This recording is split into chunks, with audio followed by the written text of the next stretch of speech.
I think that masculinity comes out in very interesting forms in higher education.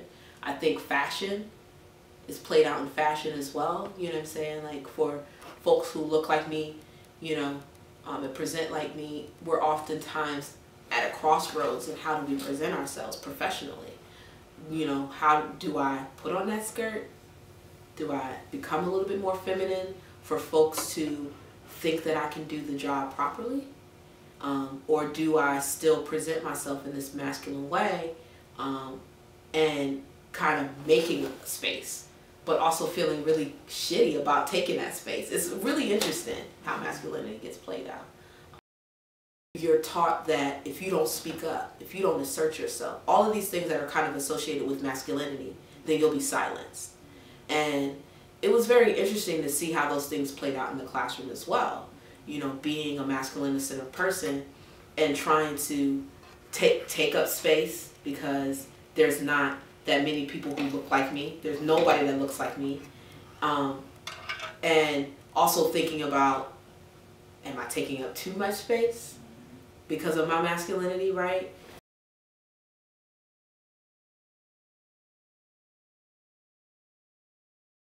Homophobia and transphobia all stems from the fact that we in this society hate femininity.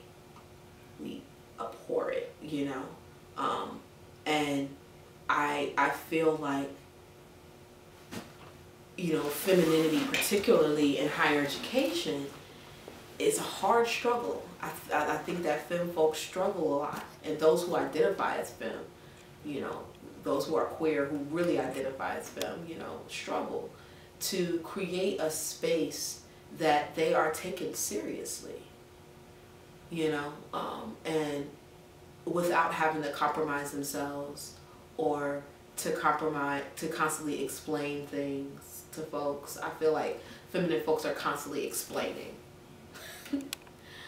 They constantly get the secondary questions. Well, are you sure? You sure that's what happened? Can you clarify? And they're like, I told you this is the facts. You know, why aren't you hearing me? Why don't you believe me?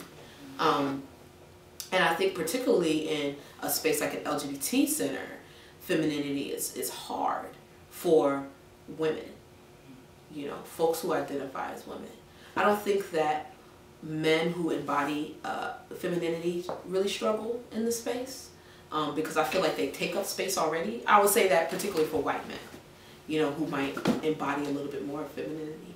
But women who are feminine, trans women who are feminine, struggle to even carve a space, even at this center, even with my presence. And it might even be because of my presence, you know, it might even be because most of the folks who are on our professional staff might present in a very masculine way. So it might be a little bit more difficult for women to carve out space here, for feminine women to carve out space here. But it's really about the constant reminder of that. I'm not wondering who's in this space. I'm wondering who's not here and why they're not here. What can I do to carve out that space, or at least facilitate a way in which folks feel empowered enough to take that space. But femininity is a hard struggle, particularly in higher education, for folks to, you know, be assertive and still hold on to their femininity and not have folks associate them with a masculine way of being.